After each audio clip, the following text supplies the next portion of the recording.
Panso lang ay gibuon ko, gibuon yung tuso.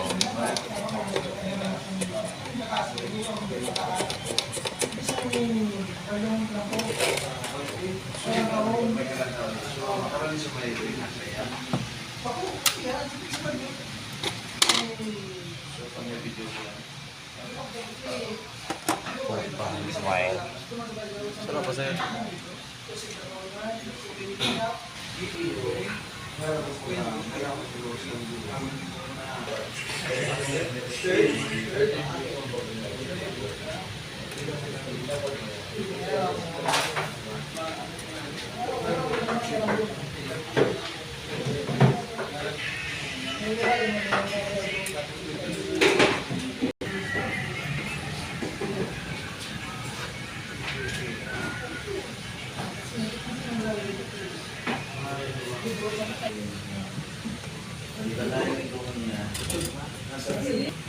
Ito lang ang mga letteran.